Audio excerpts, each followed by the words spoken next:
तेरा वचन मेरे पाँवों के लिए दीपक है और मेरे मार्ग का उजियाला है। तेरा वचन मेरे पाँवों के लिए दीपक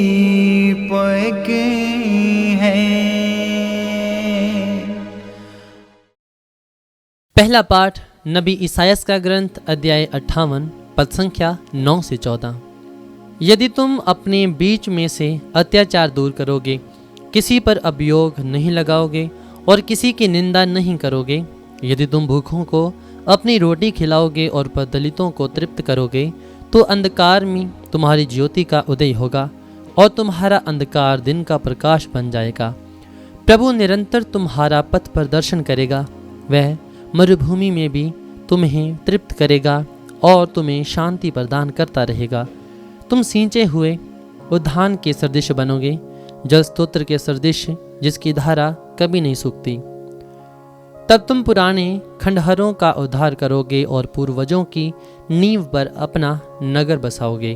तुम चार दीवारी की दरारें पाटने वाले और टूटे फूटे घरों के पुनर्निर्माता कहलाओगे। यदि तुम विश्राम दिवस का नियम भंग करना छोड़ दोगे और उस पावन दिवस को कारबार नहीं करोगे, यदि तुम उसे आनंद का दिन, प्रभु को अर्पित तथा सम्मानीय दिवस समझोगे, यदि उसके आदर में यात्रा पर नहीं जाओगे और कारोबार या व्यापार नहीं करोगे, तो तुम्हें प्रभु का आनंद प्राप्त होगा। मैं तुम लोगों को देश के पर्वत प्रदान करूंगा और तुम्हारे पिता याकूब की विरासत में तृप्त करूंगा। यह प्रभु का कहना है। यह प्रभु की वाणी है। ईश्वर को धन्यवाद। भजन अनुवाक्य। हे प्रभु, अपना मार्ग मुझे दिखा, जिससे मैं तेरी सच्चाई पर चल सकूं। अनुवाक्य। हे प्रभु, अपना मार्ग मुझे दिखा, जिससे मैं तेरी सच्चाई पर चल सकूं। हे प्रभु, मेरी प्रार्थना सुन, मुझे उत्तर दे। मैं दरिद्र और अभागा हूँ, मेरी रक्षा कर। मैं तेरा भक्त हूँ, तुझ पर भरोसा है, अपने दास को बचा। अनुवाक्य। हे प्रभु, अपना मार्ग मुझे दिखा, जिससे मैं तेरी सच्चाई पर चल सकूं। हे प्रभु, तू ही मेरा ईश्वर है, मुझ पर दया कर। मैं दिन भर तुझे पुकारता हूँ। हे प्रभु, अपने दास को आनंद प्रदान कर, मैं तेरी आराधना करता रहूँ। अनुवाक्य। हे प्रभु, अपना मार्ग मुझे दिखा, जिससे मैं तेरी सच्चाई पर चल सकूं। हे प्रभु, तू भला है, दयालु है और अपने पुकारने वालों के लिए प्रेममय।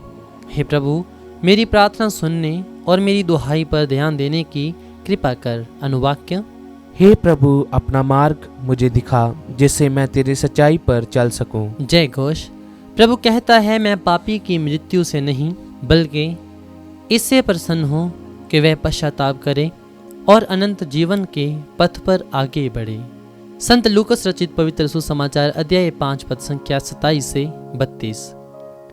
यीशु ने लेवी नामक नाकेदार को चुंगी घर में बैठा हुआ देखा और उससे कहा, मेरे पीछे चले आओ। वह उठ खड़ा हो गया और अपना सब कुछ छोड़कर यीशु के पीछे हो लिया। लेवी ने अपने यहाँ यीशु के सम्मान में एक बड़ा भोज दिया। नाकेदार और मेहमान बड़ी संख्या में उनके साथ भोजन पर बैठे।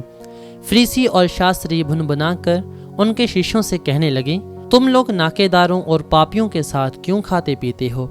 यीशु ने उन्हें उत्तर दिया, निरोगों को नहीं, रोगियों को वैद्य की जरूरत होती है। मैं धर्मियों को नहीं, पापियों को पश्चाताप के लिए बुलाने आया हूँ। ये प्रभु का पवित्र सुसमाचार है। ख्रीस्त की जय।